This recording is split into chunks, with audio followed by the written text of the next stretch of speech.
For today's video mga kalapatids, ito nandito tayo sa may pagitan ng Meycauayan sa Marilao, dito sa may fast food dito sa Gedli. Ayan, nandito kami. Ayan mga kalapatids, ayan. Petron yata to. Ayan. Makikita nyo. Ayan, so medyo lagpas na ng Bukawi. So dito na tayo nagtos kasi sa Huwebes bukas sakayan na Bukawi. So loload na natin yung mga warriors natin. Kasi baka may pooling na ng Sabado. So paghahanda para sa mga pooling birds natin yan. So okay pa naman yung mga ibon natin. As of now, mula nung nag-toss tayo. Nung nag-toss tayo sa dagat, medyo ano lang sila ng uwi, banayad lang, saktuhan lang. Hindi sila nagmamadali, hindi naman late. So sabay-sabay naman din sila. So eto nga yung isa, si Puti. Ayan, si Puti natin mga kalapatid. So nandito pa rin si Puti. Medyo pasaway lang talaga. Si Boy Takas, yung lumalabas ng trapdoor. Si Itik, eto si Itik, okay din si Itik. Ayan yung mga warriors natin, kompletong-kompleto. Yung mga off-color. Kaso, boy, parang lugon yung off-color. Ha? O, kaya naman. Parang nababakbak ang ulo eh, oh. Pero titingnan-tingnan natin to kasi baka di nga siya umabot eh. So, susunod na toss, malalaman natin yan kung sino na yung mauuna dito sa mga to. Pero pag may pooling na, ang i-entry ko muna, itong blue bar lang. Si Kobe. Saka yung isa, si Paasa, yun muna. Saka na natin entry yung iba dahil di pa tayo ganun ko sure kung sino yung papalag. Pero tatlo yung pooling winner na dito eh. Kaya pwede nating pustahan yung tatlo kung may budget naman. Ay, doon pala sa kabila. Yun yung mga speedbird eh. So ito yung mga pandulo natin. Speedbird din naman to. Pero ito, full seed kasi ito nung Santa Ana na finisher natin. Ito yung si Itik. Kapatid niya yun, hindi lang siya nag-resell. Ito, mabilis dapat to, nag-expect ng speed dyan. So, release tayo ng 6:45 para makauwi tayo mamaya mga siguro baka before 8 makakauwi na kami para mapagpatuwa na ulit tayo ng mga warriors at makapagpahinga. Siguro ang dating sa bahay natin nito bago mag 7:30 or 7:15 nasa bahay na sila. So, ayan, konti na lang. Pawala na tayo. Ayun yung araw. Morning sun. Release na tayo maya-maya. Release 6:45 mga kalapatids. Ito, let's go. Panata na ni Madla. Tingnan mo kung may paparating sasakyan. Silip ka muna. Wala na. Titingnan ni Tatay Madla. Baka may paparating. Let's go. Game. Istang napakagaling na kinakilala. Hindi mo ma-compare dun sa iba. Taglay niyang kakayahan ay kinakabisa. Siya si Idol Madla, nakakahanga. May mga hawak, gandang linyada. Ika'y inspirasyon kung bakit hanggang ngayon ako'y palaging kumakarera. Tika mo na wait lang. Ayun, makit sila dun. Ito, malinis to. Walang ano ngayon ng kuryente. Maganda release natin. Ayan. Ikot-ikot lang sila. Hanggang sa tumaas sila doon sa poste. Oh, okay dyan umikot. Ay, may bumakalas dalawa. Luwag-luwag din eh. May wala isa. O, hahabulin din nila. Sasabay din yan. Sumabay na. Ayan, may sa atin yan. Wala naman lumilipad eh. Ayan sila oh. Kompleto na. Ayan, sama-sama na. Mauna pa sa atin to.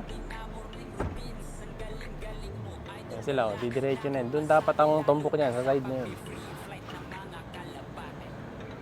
Ikot-ikot lang. So, let's go na. Uwi na tayo. Kumukulo na yung chan ko. Yun, nakauwi na tayo ng bahay. At ito, kompleto naman yung mga warriors natin. So, mayroong dalawang nauna kanina. Yung dalawang nauna kanina galing dito sa Old Loop. So, dito yung nauna kanina. Ang nauna kanina, blue bar sa checkered. So, base dun sa video, ayan.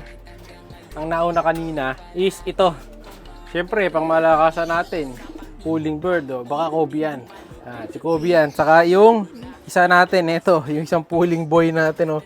Si Wantay. Yan yung isa pa. Ito yung mga sumunod din yan. Si Boy Dagit. Ayan. Tapos ito, syempre, ang inaasahan talaga natin na mananalo sa susunod. So ayan o. Diba? Alertong alerto. Ayaw magpahuli. Ayaw magpahuli. Sundin na natin uli pagkaayaw. So ito, mukhang magre-retire ka na talaga tol. Kita nyo yung ilong, nagkokoral-koral na yung mga ilong. May mga usungot na yung gilid ng ilong oh. Dahil nga 2 years old na yung ibon natin na to. Pero yung gilid ng mata niya, ayan, mukha na rin siyang itik. Bata pa to, no? Mature ang itsura niya. Matanda ang itsura niya. Oh, hindi siya tulad nito. Ito kasi maliliit lang ang ilong. Oh.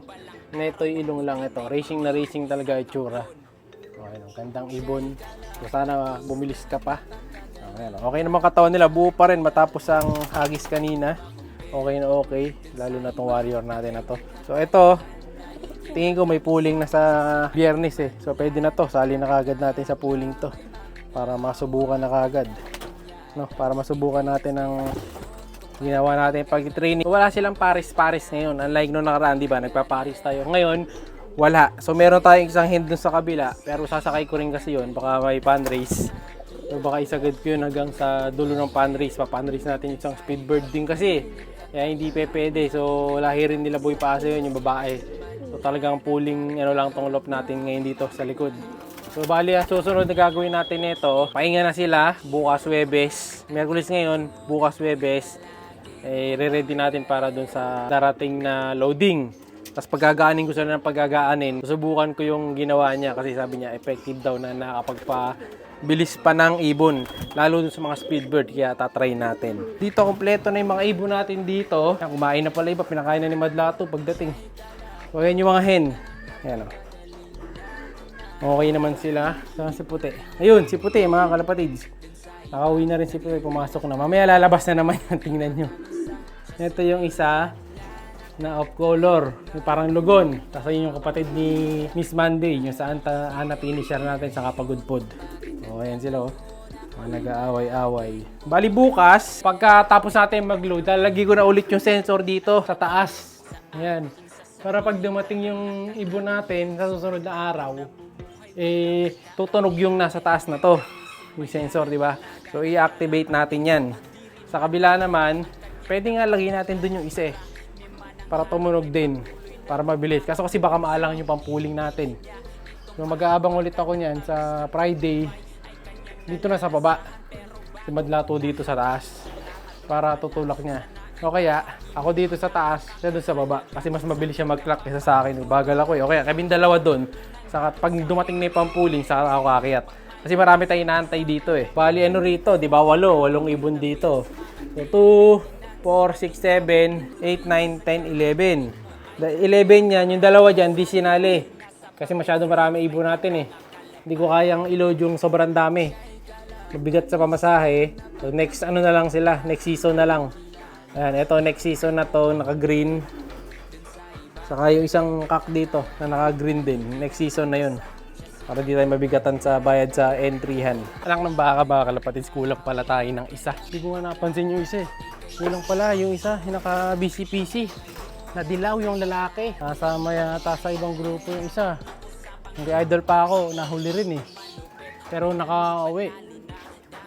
Mamaya, tabayanan natin kung makakabalik yung isa. Kung nakakita kanina yun, sinabi lang sa akin Madlato. Yung ito, nakauwi na pala yung isa. Ayan, hindi namin na malaya, nandito na pala. Langay na to ah. Tanghali ko na na-check. Nakakompleto na pala ibon natin yan. Ito yung kulang. Ayan o. Kala ko, nahirapan eh. Ayan, nakauwi naman pala. Na ano lang siguro to. Nasamad sa ibang batch. Pero okay naman yung ibon natin. Ayan ah. Centrum complete. Ready na para sa loading. Ayan o. Maraming salamat. At nakauwi ka boy. Salamat din kay Idol Alarcon. Meron daw tayo mga freebies dahil doon sa in-order natin sa kanya sa Lazada. Thank you Idol ha. Maraming salamat. So galingan mo boy ha. Kailangan di ka mawala sa club training. Siya'y kalapatistang napakagaling na kinakilala.